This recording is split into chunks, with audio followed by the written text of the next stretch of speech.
Welcome to medical tuber. तो friends, आज का जो हमारा वीडियो है वह है आरआरबी के द्वारा जो फील्ड वर्कर का एग्जाम आने वाला है, तो उसके लिए काफ़ी इंपॉर्टेंट एमसीक्यूज लेके आया हूं। फ्रेंड्स, अगर आप staff nurse, health and malaria inspector इनमें से किसी का भी एग्जाम दे रहे हैं तो ये वीडियो आपके लिए काफ़ी यूजफुल है। चलिए फ्रेंड्स, स्टार्ट करते हैं आज का हमारे वीडियो का पहला क्वेश्चन इस प्रकार है। Which day was declared WHO world health organisation to celebrate world tuberculosis day? Option number 1 A 24 March, B 24 April, C 7 April and D 14 November.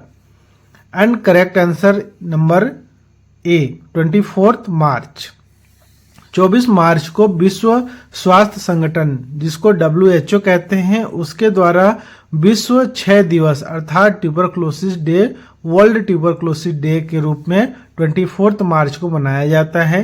Tuberculosis जो होता है माइकोबैक्टीरियम ट्यूबरक्लोसिस से होने वाला एक डिजीज होता है जो कि हमारे शरीर के सभी अंगों पे होता है सिवाय बाल, नाखून और हमारे दांतों को छोड़ के। जो फेफड़ों में होता है उसको पल्मोनरी टीबी कहते हैं एंड जो फेफड़ों से बाहर होता है उसको एक्स्ट्रा पल्मोनरी टीबी कहते हैं।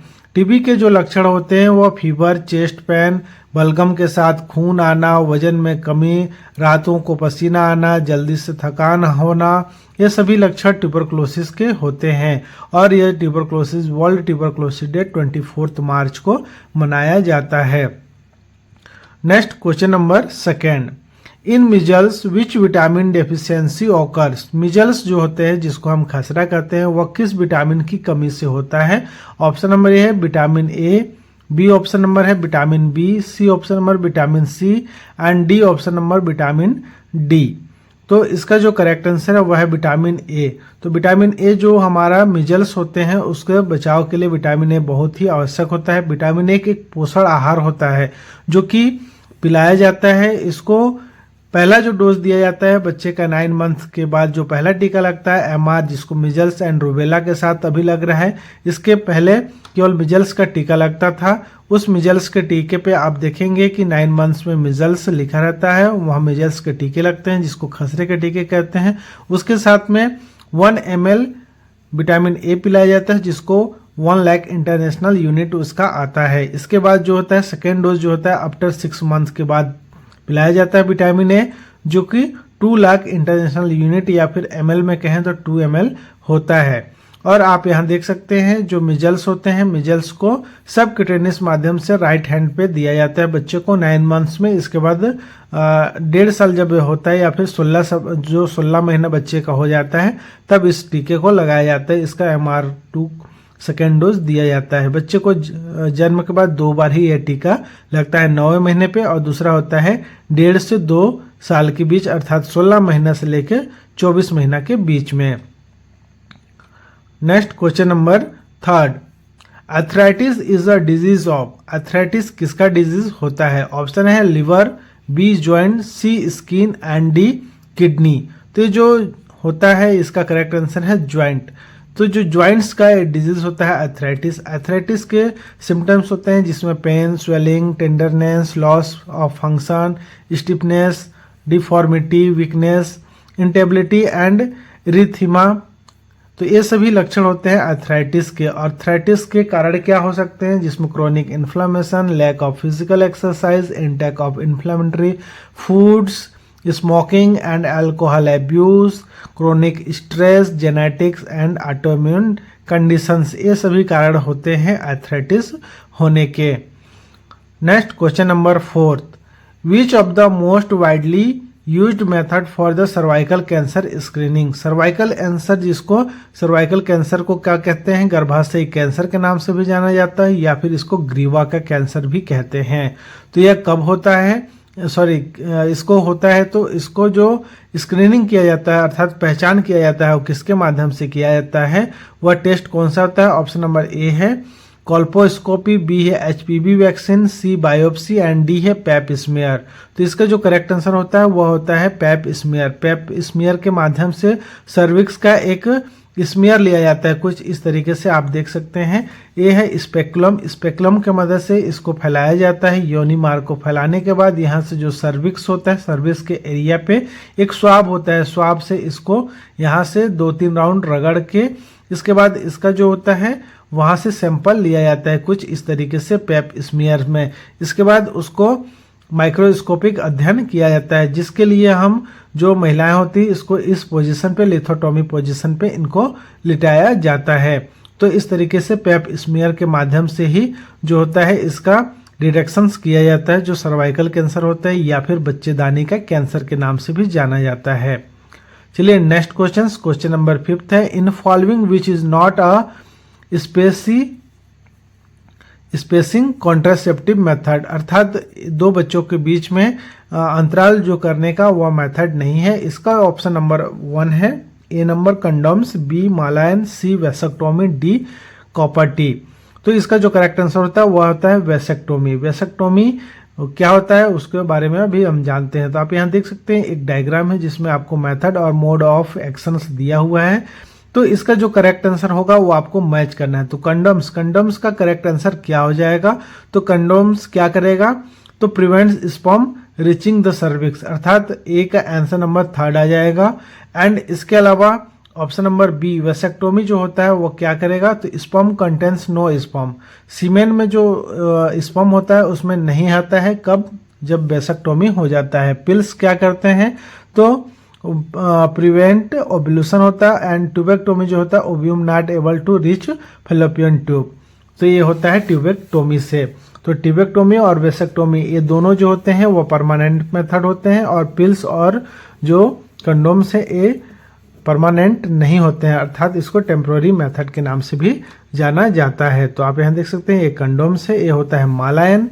मालायन जो होता है यह 28 दिनों का एक पत्ता होता है। स्ट्रिप आप यहाँ देख सकते हैं, पीछे भी इसको खाने का स्ट्रिप किधर से स्टार्टिंग और किधर एंडिंग दिया है। स्टार्टिंग में जो होता है हार्मोनल जो होता है 21 टेबलेट्स होते हैं। इसके बाद जो 7 टेबलेट होते हैं वह आयरन से रिलेटेड टेबलेट होते हैं, जो कि इनके लिए काफ़ी यूजफुल होते हैं।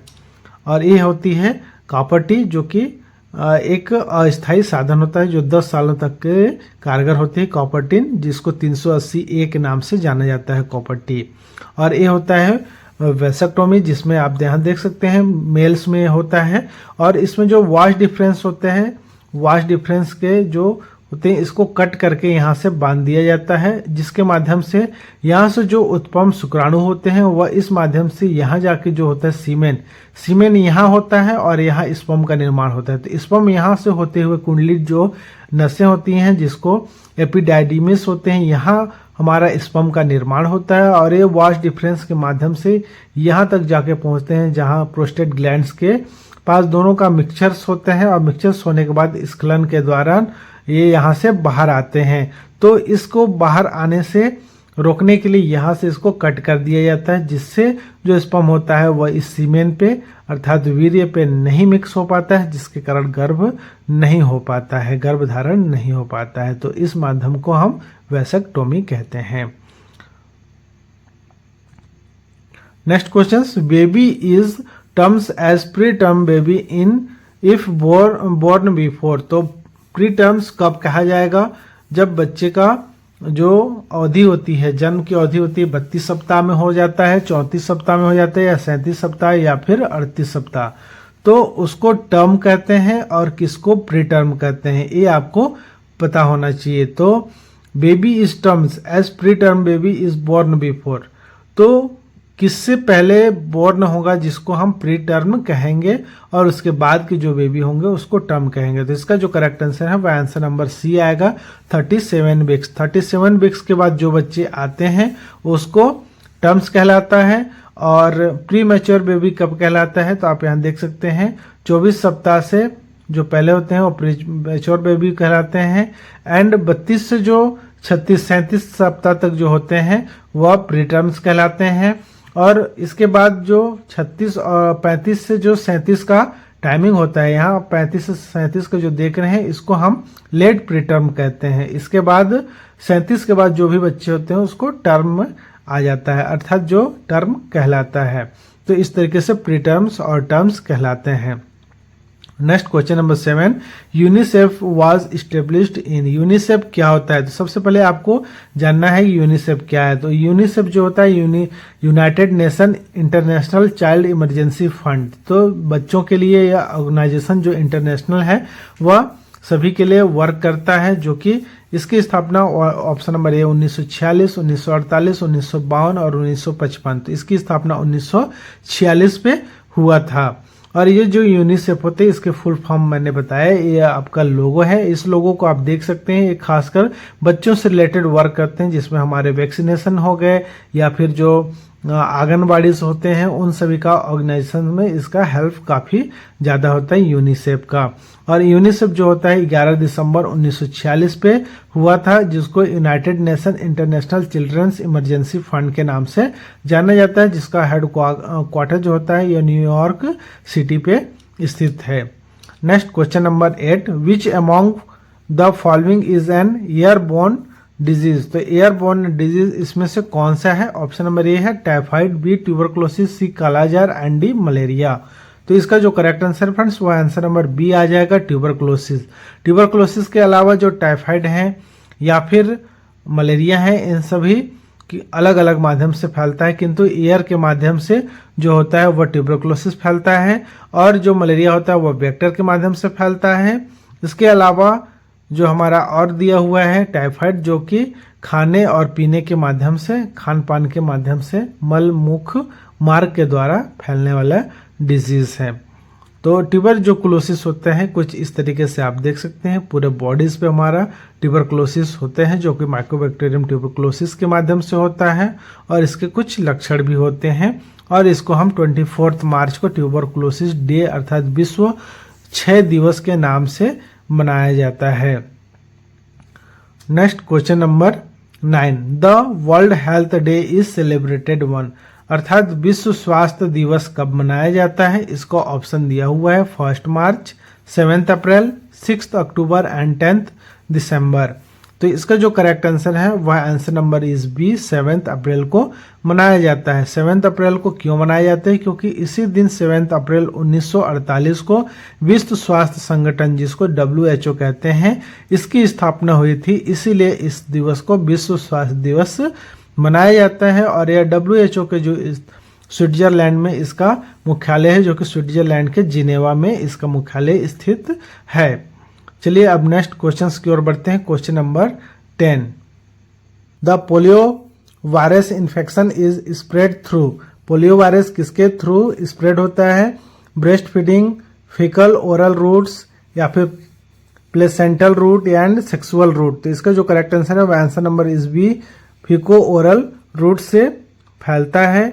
और जो पोलियो वायरस होता है वह इस तरीके से इंटर करता है, और इंटर करने के बाद ये हमारे बॉडीज में जो पोलियो वायरस होता है वो पोलियोमाइलाइटिस के नाम से जाना जाता है, या फिर इसको पोलियो वायरस के नाम से भी हम जान सकते हैं। और ये जो होता है हमारे बॉडीज के सभी जो पार्ट्स होते हैं, जो नर्वस सिस्टम होते हैं, उस पर अटैक करते हैं, तंत्रिका तंत्र को अटैक करते हैं। इसलिए इसके बचाव के लिए ओरल पोलियो वैक्सीन दिया जाता है। और आजकल IPV इंट्रा जो इनएक्टिवेटेड पोलियो वैक्सीन भी होते हैं, इसका भी यूज किया जाता है, OPV और IPV।